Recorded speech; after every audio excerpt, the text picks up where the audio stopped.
back right here, W807 1710 AM.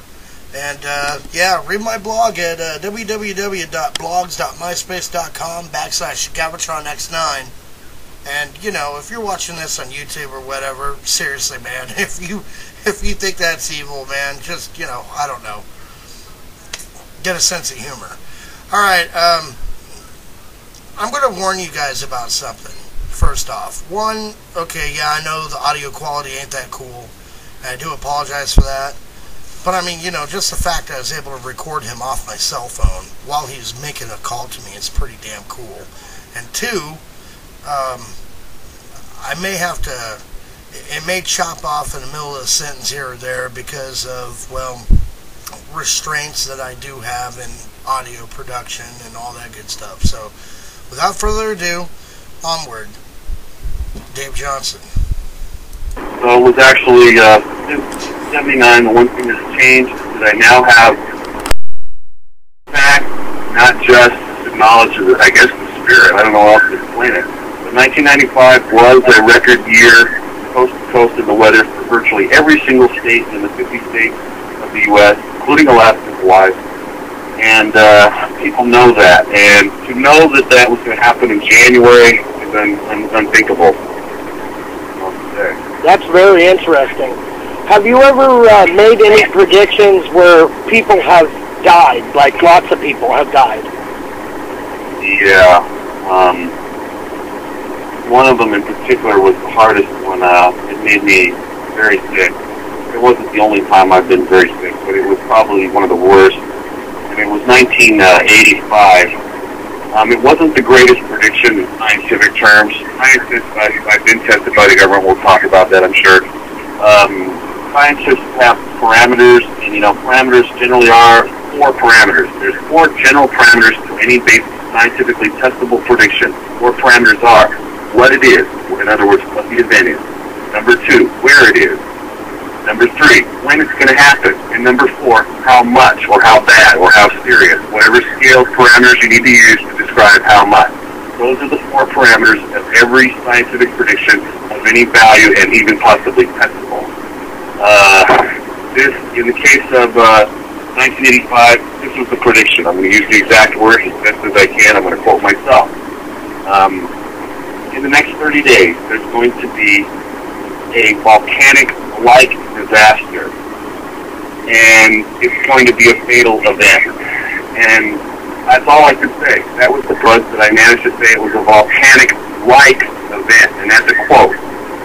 I thought about this and talked with this with friends and at work and elsewhere, and you know, the word "like" being in the actual prediction, because when I speak the prediction the first time, that's the way it is. I don't change it, and I don't extend predictions either, because they're all bogus. Okay. So in other words, you're. I'm sorry to interrupt, but in other words, your predictions are spontaneous. Yeah. Yeah, that's the hard part. I don't make predictions. They just happen. They come to me, and then I move to make the prediction once they come to me. I don't have control of when they come to me, totally. So in this case, this volcanic-like disaster troubled me because the word "like," I mean, either a volcano erupts or it doesn't.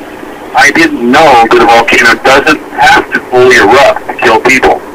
In the case of the 1985 event, I can't remember the exact month offhand because I'm using memory, but what I can tell you is that it was a volcanic-like disaster, just like I said, and it did happen in the 30-day period.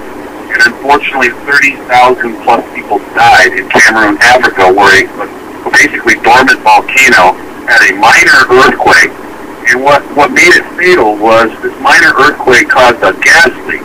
Well, the natives, the people in the 3 villages that were gassed by the toxic gas that came out of the caldera, where there's a lake inside the volcano, actually were normally upwind of it. And however, in the case of this event, the wind was what they call contrary. It was not prevailing wind. It was contrary, meaning the wind was going backward totally.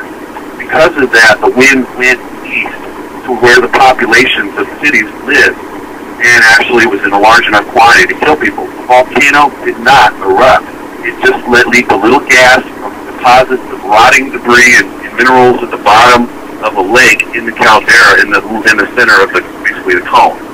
So it was not a volcanic eruption. So I guess that fits volcanic light, which always troubled me about that prediction for roughly the 30 days that I had to wait for it to see if it happened.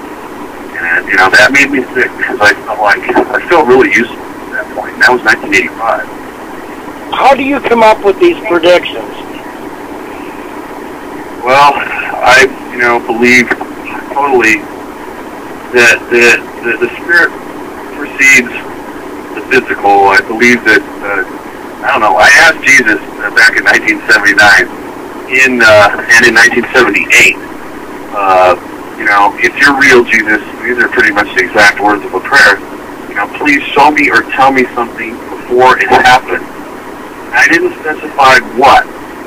And I did say, show me or tell me.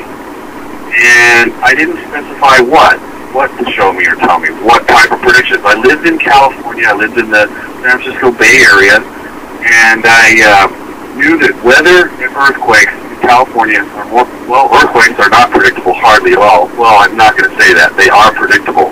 We're just not doing what we can here in the U.S. to learn how. I have predicted earthquakes and have been tested. We'll talk about that. But in the case of, this power, how do I say it? I mean, I believe that I was asking for something important, and the answer was, okay, I'm going to let you know the weather and the earthquakes. That's important, and it affects a lot of people, and nobody knows, and then I'm going to prove it. I guess God proved himself. I mean, maybe I had faith, I don't know. I must have believed something, tried, but I did not expect what I got. And so Jesus, I asked, dear Lord Jesus, and I mean, hey, this sounds religious. Those folks that, are not into that, let me put it this way. Since then, I have learned scientifically that there's also things that people sense that they can know stuff, but the knowing is still impossible to explain scientifically. And I've said there on that. So basically, when you predict, you use spirituality with scientific data that you gather to come up with these predictions? Well, now I can. Back then, it was just straight up spontaneous, and I felt like an idiot every time. This is the scary part. From 1979 to 1989, I made about 100 predictions, none of which expected anything less than millions of people at the same time. Whether they killed them or hurt them or whatever, they were affected. They either felt the earthquakes, they experienced the storms, or whatever. And it was always millions of people at the same time. And even, and of course putting thousands, if not hundreds of thousands of people at risk. And I always felt like a total, honestly, idiot. Because there's no way I could know this, but I did. And so when I made a prediction, I was, after, from 1979 to 1983, only about a handful of people witnessed these predictions.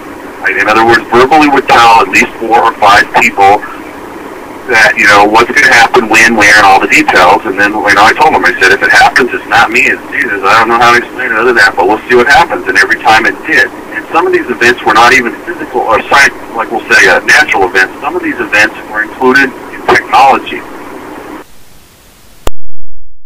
That was Dave Johnson, and I'm Gava, right here on 1710 AM.